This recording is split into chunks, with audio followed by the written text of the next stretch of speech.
honorables invités, il est des moments, des événements que l'on se contente de commémorer, non pas parce qu'ils sont exceptionnels, mais simplement parce qu'on ne souhaite pas en perdre le souvenir. Il en est d'autres que l'on fête parce qu'ils ont une saveur, une résonance particulière. Et la cérémonie qui nous réunit aujourd'hui entre dans cette deuxième catégorie d'événements. Cet événement me comble de joie et de fierté pour deux principales raisons. D'abord parce que j'ai vu le professeur Seydou Nourou Tall arriver à la faculté des sciences juridiques et politiques de l'université Cheikh Anta Diop de Dakar, gravir les échelons discrètement, mais avec méthode et rigueur, jusqu'à l'agrégation, jusqu'au diplôme d'agrégation obtenu avec brio en 2005, jusqu'à l'acquisition du grade de professeur titulaire, comme le rappelait tout à l'heure le général Diop. Je voudrais le donner en exemple à tous mes jeunes collègues. Je parle en ancien, là, je parle, enfin, avec Pape Dembassi et quelques-uns d'autres, nous avons fait Verdun, alors je parle un peu en ancien. Je voudrais vraiment le donner en exemple à nos jeunes collègues. En publiant cet ouvrage, le professeur comble une lacune, un vide laissé par ses aînés, au premier rang desquels moi-même, puisque j'ai dispensé cet enseignement, droit des organisations internationales, pendant plus de 10 ans. Mais c'était il y a 30 ans. Je l'ai dispensé pendant plus de 10 ans. Et je ne pense pas avoir laissé de souvenirs particuliers, sauf peut-être aux étudiants que j'ai eus, à ceux que j'ai eus comme étudiants. Et le grand mérite qu'il a, c'est justement de laisser cette empreinte, de laisser sa marque en publiant cet ouvrage. Le droit des organisations internationales est un thème fortement investi par les auteurs européens, américains, mais très insuffisamment traité par les auteurs africains. Le professeur Tall, en publiant cet ouvrage, apporte la contribution africaine, une contribution africaine de qualité à l'offre globale de connaissances sur les organisations internationales, tout en renouvelant la réflexion pour y apporter une perspective africaine. Je salue donc l'apparition de cet ouvrage intitulé « Droit des organisations internationales africaines, théorie générale, droit communautaire comparé, droits de l'homme, paix et sécurité ». L'originalité de l'approche et la finesse des analyses qui caractérisent cet ouvrage sont de toute évidence la manifestation de l'autorité de l'auteur dans le domaine, de l'autorité donc du professeur Tall dans ce domaine précis. Cette production est au fond le résultat de plusieurs années de réflexion, d'enseignement sur la matière. C'est sans doute dans cette longue gestation qu'il faut chercher, au-delà du talent avéré de l'auteur, l'explication de la maturité et de la maîtrise avec laquelle ce travail a été conduit. Le professeur Seydou Nourou Tall en a pris l'initiative, l'a mûri, l'a mené à son aboutissement. L'ouvrage s'articule autour d'une démarche trinaire. Dans la première partie, l'auteur revisite la théorie générale des organisations internationales Elle illustre par les exemples de l'Union africaine, archétype de l'organisation régionale, et l'Organisation des Nations Unies, symbole de l'universalisme. M. Tal rappelle opportunément que les organisations internationales sont régies par le principe de spécialité, reflétant les intérêts des États qui les créent. Toutefois, il ne manque pas de souligner les tendances communes que l'on retrouve dans les traités constitutifs comme dans la pratique des organisations internationales. Dans une deuxième partie de l'ouvrage, la deuxième partie de l'ouvrage est consacrée aux droits communautaires africains. Cette deuxième partie examine la structure des organisations d'intégration africaines et le système juridique communautaire dont elle se nourrit. L'auteur relève à cet égard que les différentes communautés d'intégration économique ou juridique africaines présentent certes quelques similarités par la commune source d'inspiration européenne, mais s'en dissocie par les nombreuses originalités structurelles et normatives qui constituent le reflet de leurs objectifs différenciés et de la versalité des choix politiques du moment. On aurait tort, conclut l'auteur, de réduire le droit communautaire africain à une sorte de réplique du droit européen. La troisième partie de l'ouvrage aborde quant à elle les droits de l'homme, la paix et la sécurité en Afrique sous le double angle de l'universalisme et du régionalisme. L'Afrique demeure, selon l'auteur et moi-même, puisque nous l'avons constaté ensemble, demeure, puisque nous avons travaillé ensemble sur le chantier de la paix et de la sécurité pour l'Union économique et monétaire africaine. L'Afrique demeure donc un enjeu des relations internationales en raison de l'importance des conflits armés, de diverses formes de criminalité, terrorisme et toutes sortes de trafics qui y affectent la paix et la sécurité et les droits de l'homme. Ces situations ont été de tout temps des sujets de préoccupation pour les organisations internationales africaines, lesquelles sont à l'origine d'ailleurs de nombreux traités, programmes et politiques visant à les affronter.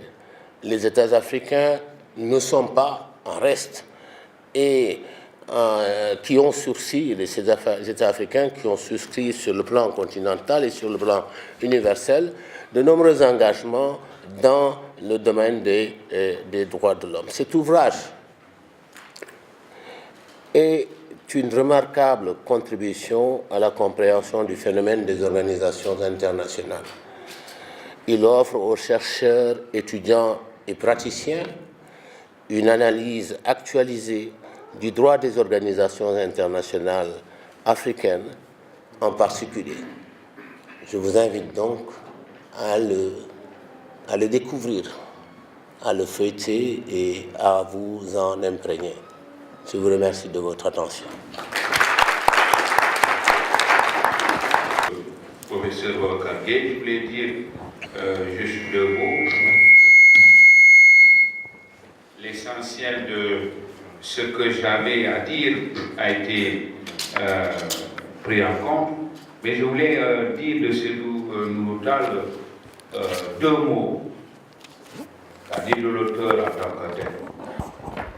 Outre ce que j'ai dit, lorsque dans le cadre d'une recherche conduite par le professeur, Madame le professeur Amtassou Sidibé sur les droits de la personne, je voudrais y ajouter ce qui, dans le cadre des concours d'agrégation, offre l'occasion aux uns et aux autres de se côtoyer, de s'apprécier et de se forger une opinion mutuelle sur les uns et les autres. Nous avons fait le concours de Yaoundé en 2001. Il n'avait pas la chance de passer. mais ça m'a laissé un goût d'amertume, moi qui avais été agrégé cette année-là. Parce que j'ai une petite intuition qui me permet de juger, mais aussi de jauger. Dans mon jugement, c'était un très bon candidat, mais je n'étais pas du côté de ceux, et donc du procureur, pour pouvoir prononcer une sanction favorable qui puisse témoigner du bon jugement que j'avais du candidat. Mais cela n'a pas altéré mon jugement, puisque ça même le lui dit, parce que c'est quand même, je ne suis pas son grand frère, nous sommes de la même génération et nous sommes de la même année. Et par conséquent, j'étais un peu mal placé pour pouvoir dire « tu es bon ». Mais je connais l'endurance du professeur, et je connais sa détermination et je n'ai pas douté une seule seconde que la prochaine ou les prochaines fois seront les bonnes. Et j'avoue que de ce point de vue, je ne me suis pas trompé.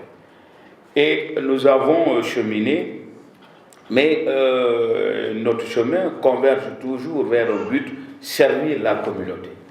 Et à cet égard, le professeur Selnoutal fait partie de ceux qui, au niveau de la faculté, font bien leur cours. Il fait bien son cours, généralement il termine son programme, ce que personnellement j'ai du mal à faire. Et lui il le fait bien, il fait son cours. Et il fait son cours avec cet esprit du pédagogue qui s'attache à ce que tous ceux qui, après le cours, ont envie de prolonger la discussion autour des questions abordées dans le cours, puissent venir le rencontrer et en discuter. Ça, je crois que c'est quelque chose qui me paraît extrêmement important à dire et à souligner.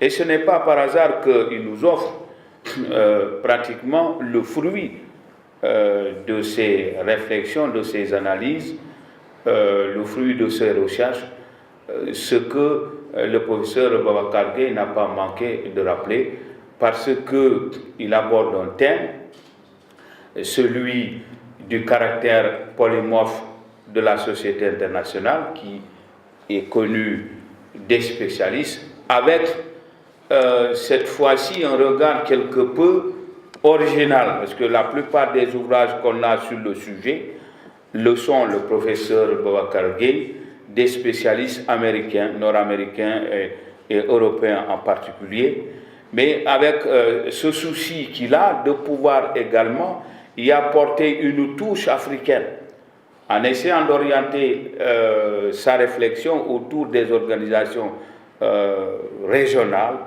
sous-régionales, dont il retrace la création. Il présente la plupart des organes et il décrit avec minutie le fonctionnement. Ça me paraît quelque chose de tout à fait important, parce que souvent nous avons des ouvrages qui sont bons du point de vue de la théorie, mais qui ne permettent pas aux non-spécialistes, ou en tout cas aux non-sachants par rapport justement à la discipline, de se forger une opinion éclairée ou avertie. Alors que lui s'est attaché à allier à la fois une analyse en profondeur qui témoigne de sa bonne science, la science du droit des organisations internationales, mais en ayant le souci de présenter au public un outil didactique, un outil qui lui permette de pouvoir, dans sa bibliothèque, avoir un outil de travail. Et ça me paraît être important, et c'est un exercice qu'il a bien réussi. Ça ne fait pas l'ombre d'un doute. Et il s'agit également, c'est le lieu de le relever, il s'agit d'un travail d'un chercheur qui est cultivé. Le professeur Selnoutal le fait ressortir à l'image des professeurs Dembassi, le professeur Tal. Bon. Alors je cite les auteurs, je ne dis pas, les autres n'en sont pas moins cultivés, mais qui, à travers leurs analyses, ces vertus s'attachent à présenter l'objet de leur étude sous un angle nouveau, qui témoigne de l'apport personnel qu'on apporte du point de vue de l'analyse qu'on a de l'objet, qui témoigne de sa maîtrise du sujet et de sa volonté d'y apporter quelque chose qui véritablement incite à avoir l'ouvrage dans sa bibliothèque. Et ça me paraît quelque chose de très important, et il a là aussi réussi véritablement à le faire, mais c'est parce que non seulement il s'agit d'un chercheur très cultivé, d'un intellectuel surtout honnête. Honnête parce que l'honnêteté intellectuelle, ce n'est pas de simplement dire c'est comme ça, mais c'est d'avoir la possibilité, en faisant des critiques, de reconnaître la justesse des analyses de ceux qui vous ont devancé dans la réflexion par rapport à l'objet d'étude. Et ça me paraît un exercice d'équilibre qui est bien mené, puisque la finesse de ces analyses à cet égard mérite d'être reconnue. Alors je ne vais pas allonger le débat sur cette question. Le professeur Babacar Gueye a dit quelle était la structure de l'ouvrage, mais pour ma part, et je salue de ce point de vue son apport personnel, c'est d'avoir dans un ouvrage consacré, je l'avais dit, à l'étude des organisations sous-régionales, mais d'y avoir consacré beaucoup de temps en montrant aussi les limites et en montrant les subtilités de construction. Parce que on en voit avec surtout la plupart des auteurs qui consacrent au système régional américain ce que ce système présente de pertinent, d'original, mais par rapport à l'Afrique, hormis quelques ouvrages, le professeur Pierre-François Gonidec ou le professeur Maurice Kamto, très peu d'ouvrages y sont consacrés. Je pense que l'ouvrage de Sidi Nouroutal vient combler, le professeur Babacar Gueye l'a déjà dit, une lacune que les auteurs non spécialistes aussi ne peineront pas à découvrir. En tout cas, pour ma part, je vous invite à vous procurer l'ouvrage à la fin de la cérémonie, ouvrage dont je salue véritablement la parution. Et je pense que certainement nous aurons l'occasion d'en avoir d'autres. Voilà, merci beaucoup. Bien, à présent, nous allons passer la parole à l'auteur. Et je voudrais quand même que vous lui réserviez une oreille attentive.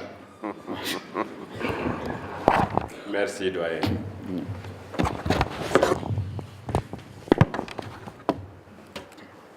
Merci. Je suis très content aujourd'hui. Très content, pourquoi? Parce que je suis entouré par ma famille, par mes amis, par mes collègues, par des gens que j'estime beaucoup et qui me le rendent bien. Je suis d'autant plus content que j'ai à côté de moi celui qui m'a formé, le professeur Babacar Gueye. Il a été mon assistant, il a été mon professeur, il m'a encadré en thèse, il m'a accompagné jusqu'à l'agrégation et évidemment, il a relu aussi bien de mes articles lorsque je voulais me présenter donc à la titularisation.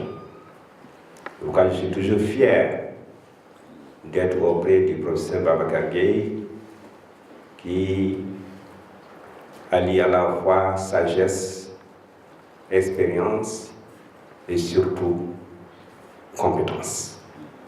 Je l'en remercie encore une fois. Alors, le professeur Badji est un ami, parce qu'il l'a dit, nous avons cheminé malgré évidemment les vicissitudes de l'existence, c'est normal. Nous avons fourni nos armes, nous avons aiguisé les armes, nous avons fait un peu fleuré, moucheté un peu, c'est normal, hein, quand on se présentait donc, tous les deux pour être doyen, il a gagné, j'ai perdu, c'est la vie. Hein, la prochaine fois, peut-être je gagnerai, n'est-ce pas? Il n'y a pas de problème, n'est-ce pas? Je voudrais surtout remercier le colonel aussi Diop. Hein. Le colonel Diop, vraiment, c'est un ami, hein, très souvent, Général. Évidemment.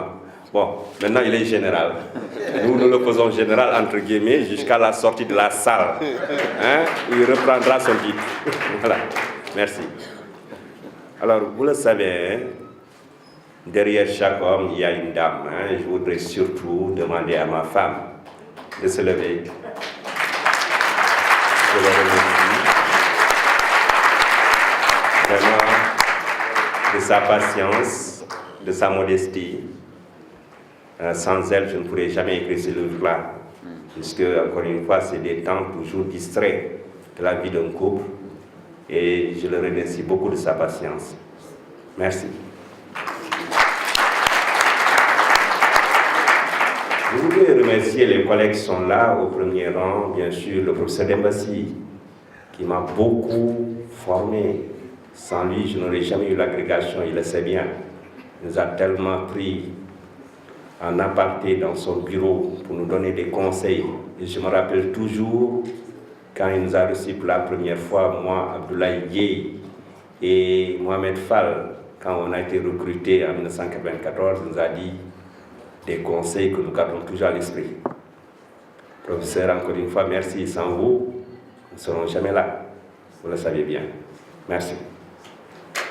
Le professeur Jean-Claude a fourni nos premières armes. Hein. Il nous a eu en liberté publique, il nous a eu dans beaucoup de disciplines.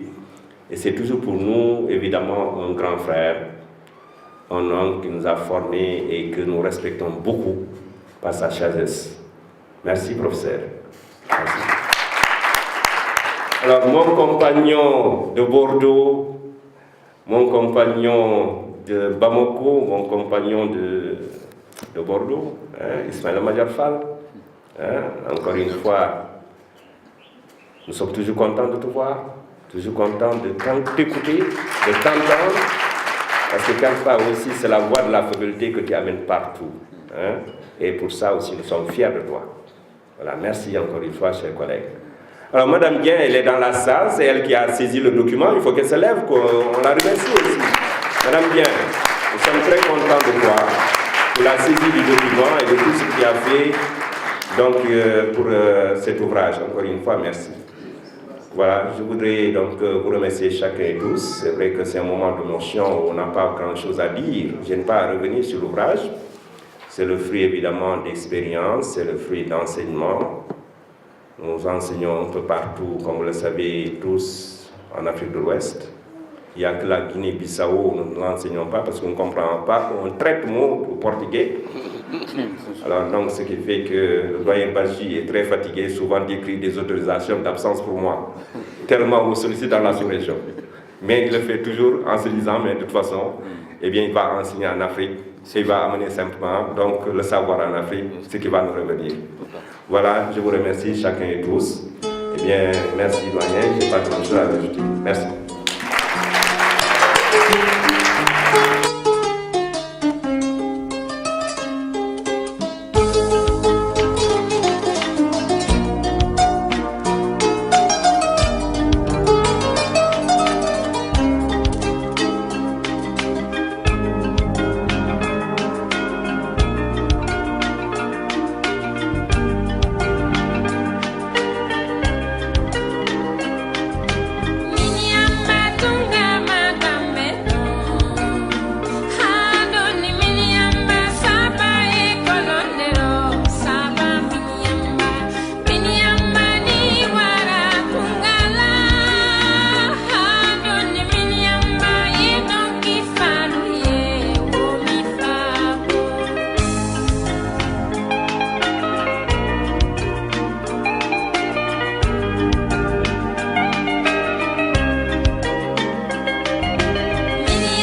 mama